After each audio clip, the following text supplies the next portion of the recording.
back to Reussi Talks. I'm again here today to interview successful women for Reussi Talks, a channel where successful women come in and sharing their experience on how they get success in their life. And today, I'm so excited to talk with Sarah Price. Let's begin. Hi Sarah, how are you doing? I'm doing well, thank you. Thanks for having me, I appreciate it. Thank you for arranging your time and coming here today. I know you're really busy, but still having your time here. I appreciate that. So let's begin with you. Introduce about yourself. Sure. My name is Sarah Price, and I am the National Practice Leader for Environmental Insurance Placements for a private brokerage out of Newport Beach, California, with an office here in the Houston area, which is where I work.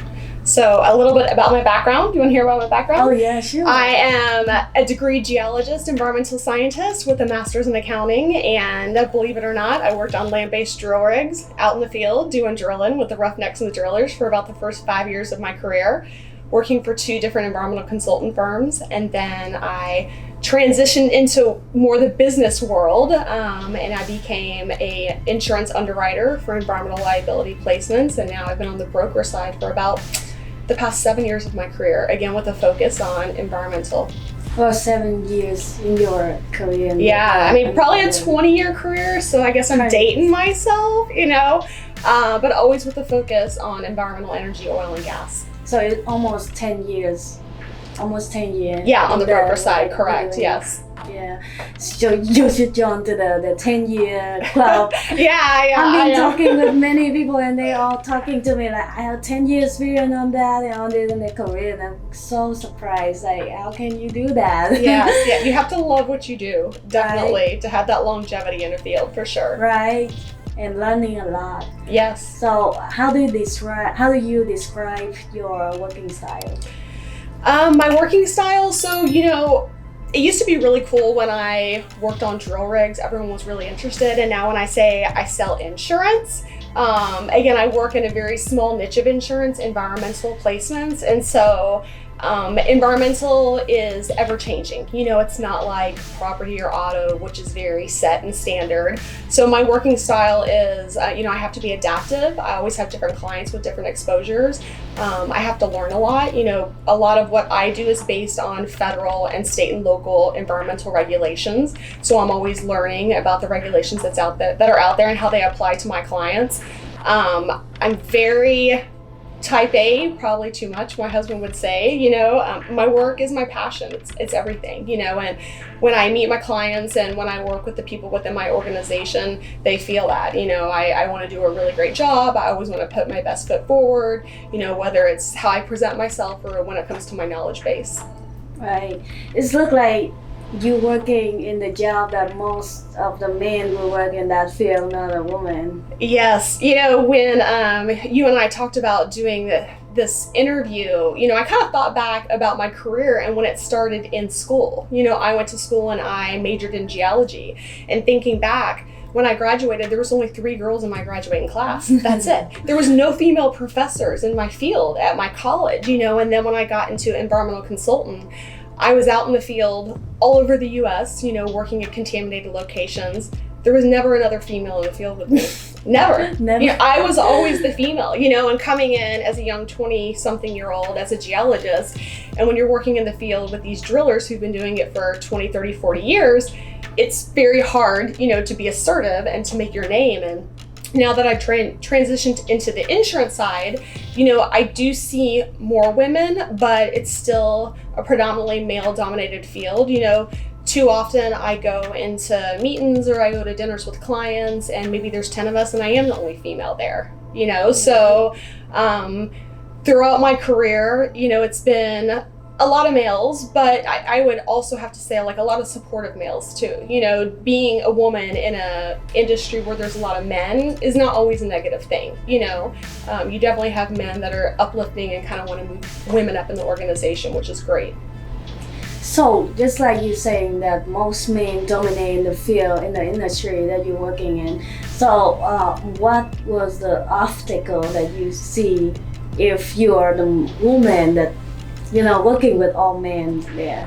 Yeah, so when you're starting out as a female in a male-dominated industry, and I think when you're starting out in any industry, you don't really have a reputation behind you yet, and so you want to do the best job, you want to take any job that comes across your plate, which especially when you're working in the environmental field, it's usually the less desirable jobs that the people who've been there longer haven't, they don't want to go out on those jobs.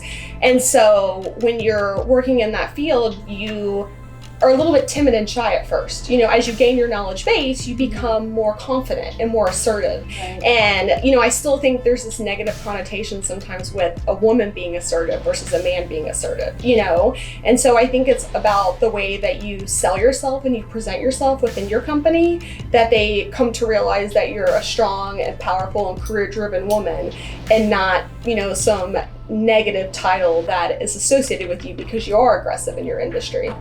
Right. Yeah. I can imagine how to work with in a room that all men or go to dinner. Yeah, even sometimes, like I went to dinner 2 weeks ago and there were 7 of us and I was the only female, and it's the client and these are the CEOs, the CFOs, environmental attorneys, environmental insurance consultants, Right. Men who are older than me, and it's so weird, being a petite woman, men who are taller in stature and stuff, and so they come across as very dominant and powerful, and sometimes you can second guess yourself, but then you have to remember, especially where I sit, I'm in this world where out of the insurance world, 3% of people do what I do, so I have to be confident that I have the most knowledge in what I do, and these clients are coming to me because they don't have that knowledge base and they're looking for my expertise. So I have to remind myself sometimes going into these meetings with these people that it doesn't matter the gender, or the race or the religious affiliation or whoever's in that meeting with you, just be confident in the knowledge base you have. Yeah, what you say just give me the idea that reminding women that we are awesome. Yes. We just like men, we can do anything. Exactly. Yeah. But nowadays still have that problem in many corporations, still men dominate in the high positions like the C-suite and stuff, right? Yeah. They still do. And again, I think women haven't been outspoken, and I think that as a woman in the industry, if you talk to a lot of the people in my organization, they would definitely say I'm very outspoken. They say the squeaky wheel gets the grease, and that's true. But it's how you present your argument. Being younger and growing up in my industry, I was too quick to compare myself to someone else to try to get what I wanted. Well, I see her and she's doing this or he's doing this, and why am I not getting it? But I don't know their backstory. So when you're in, this organization, and especially as a woman, when you're selling yourself, you need to sell what you're bringing to that company. Why are you of value to this company? Don't compare yourself to someone else. That's definitely some tip feedback that I would give young women moving up in the organization. Learn as much as you can. What is your organization based on? When I was a consultant, it was very different. We had billable hours. Now that I'm in the insurance industry, I'm selling a product. I'm selling an insurance policy. So, tying yourself to revenue in a company or whatever's bringing in the money for that company. Again, growing your expertise, expanding outside your comfort level, and then going in and promoting yourself to the higher levels in the company so that you can move up, and you can be this pillar in the organization for young women coming up below you. Right. I hear the way you saying and how you appear. I see you're really strong, especially when you work with men. Too strong, maybe. Totally strong. I admire you. So, can you tell me about a time that you overcame a challenge? Yeah, so it's funny you say I'm strong because I've definitely not always felt strong. Again, choosing this career path that's just been so many men around me, when you were younger and you didn't have the knowledge base, you kind of cowered behind things. But maybe halfway through my career, I came across the biggest challenge of my life. People say I wear my heart on my sleeve too. I might get emotional. I don't know. And so I had 2 beautiful children in October 2011. And at the same time, my husband diagnosed with cancer. And so we were at MD Anderson here. You know, we went to all the big name hospitals in Houston area, and he had tongue cancer. And so the treatment of care for tongue cancer is to cut your tongue out. From the back of your throat, cut your tongue out, you know, and then you have maybe a 30% chance of surviving that. You're in ICU forever. When you finally recover, you know, they take some flesh from your leg, they fashion a tongue, but your quality of life is never the same. You know, you never eat the same, breathe the same, talk the same. And so here I am. October, I have twins. December, my husband's diagnosed with cancer. We're going around and everyone wants to implement this barbaric treatment of care to him. And so my husband was watching a YouTube video one day and he came across this video for this chef in the Chicago area named Grant Atches. He owns this James Beard award-winning restaurant, Alinea. Grant had tongue cancer just like my husband. And so Grant, the same thing, he went around to all these very prestigious hospitals in the New York and Chicago area, and they said the same thing, we're gonna cut your tongue out. And so long story short, he found a option at the University of Chicago where they remove all your lymph nodes, you're on extremely aggressive chemo and radiation for months on end, but you have your tongue. And so February of 2012, I have almost 4-month-old twins at home, and my husband goes to Chicago to be treated. So it was a week on, a week off, so he would get admitted to the hospital for the week. He was 2 weak when he got out, you know, because he had a chemo port, so he had chemo 24 hours a day, 7 days a week, radiation twice a day. So then he would fly up, I would be home with the kids. I'm still working full time because he's on disability now. And when he was done with his treatment, I'd fly back up there, get him out of the hospital, we'd stay a night and come back home. So this happened for months, you know, going through this. At that time, my company at the time, I had been working for 7 years. I had been an exceptional employee, always got, you know, high compensation, high marks.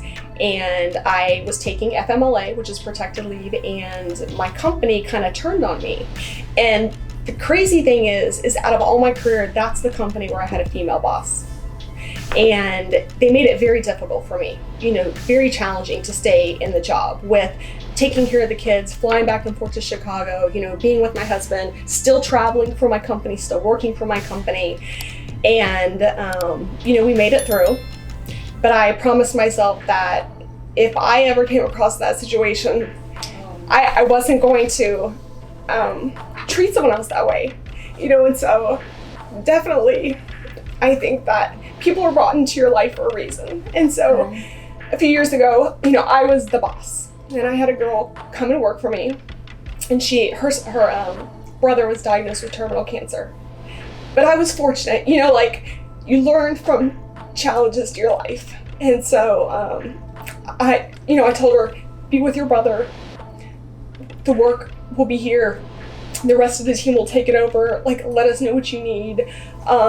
And you know, she got to spend that time, and she came back and she was thankful and she was renewed, and you know, she was even more eager and willing to work with me, work with the team, learn from me, you know. So it was hard, but it gave me the foundation and the background to know what not to do, and then to be a great and strong mentor for someone else who came across my life at a later date. Right. I don't know so what now to say. My eyes. I don't know what to say, but you are really thank you. Really strong to get through that. Not everybody have that kind of experience, and it's really great on how you experience on your life and you understand others to be a great leader. You know, not everybody have that kind of empathy.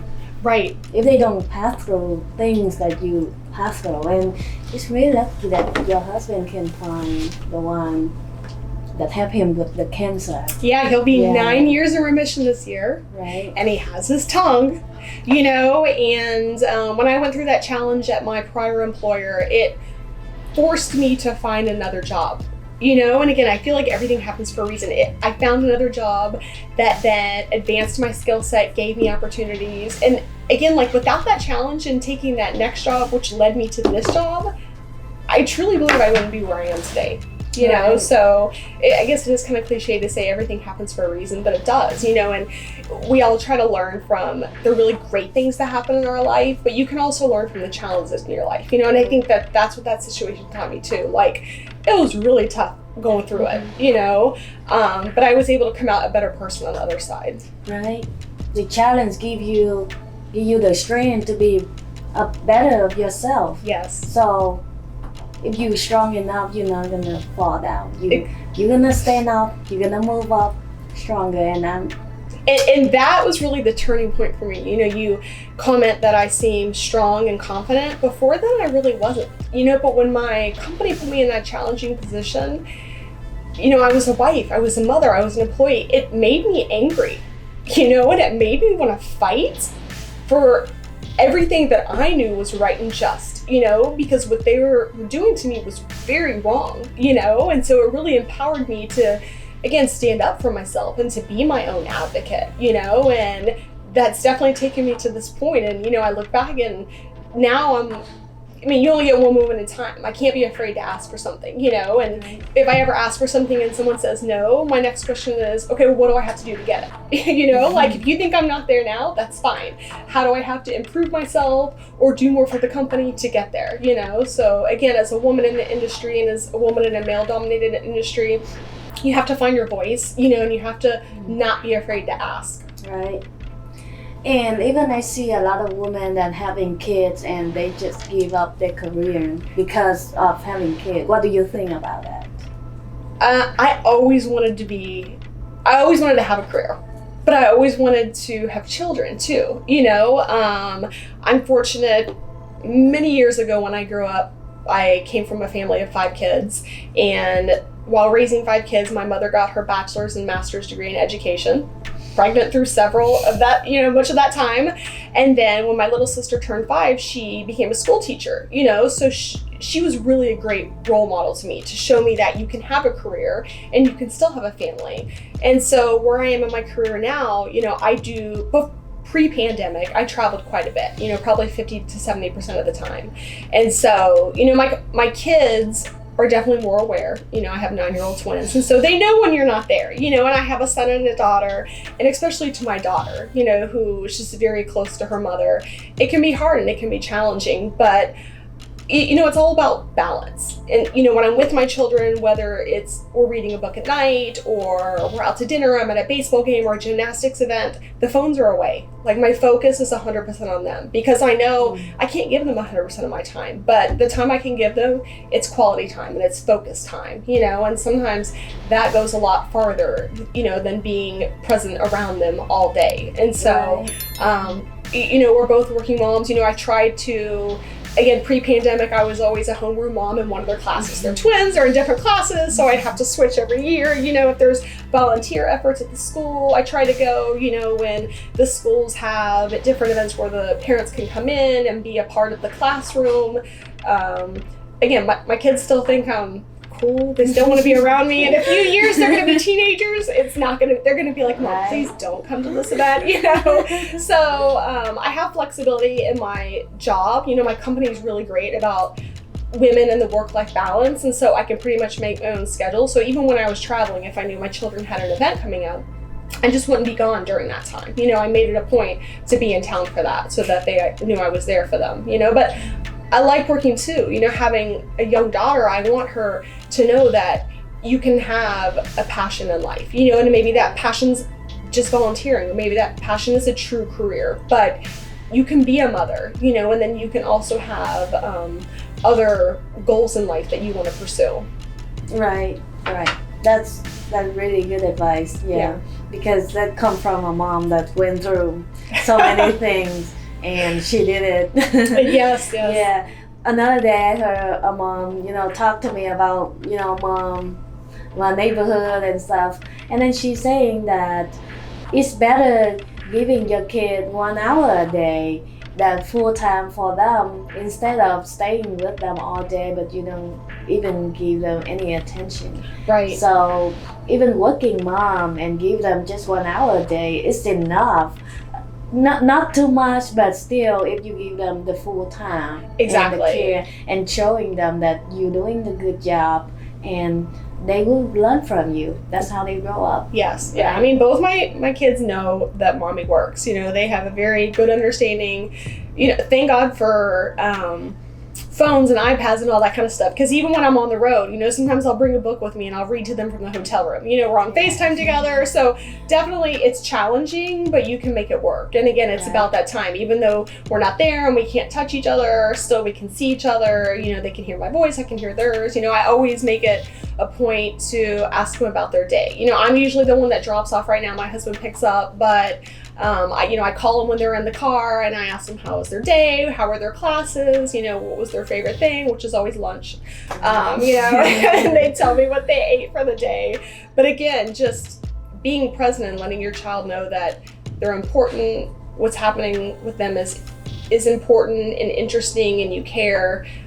Because, you know, they do see the work aspect integrate some. You know, sometimes I work really early in the morning or I work when I'm putting them to bed, you know, so I can have that time with them. You know, you just adjust your life. You know, again, thank God we all have computers at home, we have phones. Again, I'm fortunate enough to work with a company who their mentality is like, we don't really care when you get it done, just get the job done. You know, which is great. You know, a lot of companies aren't like that. So definitely I would say any woman out there who wants to have it all, you can have it all for sure. Right. Yeah. So working in the environment that a lot of men, and I wonder if, you know, your parents have anything affluent from them, like you wearing like men wearing, or do you think that your outfit appearance affect career?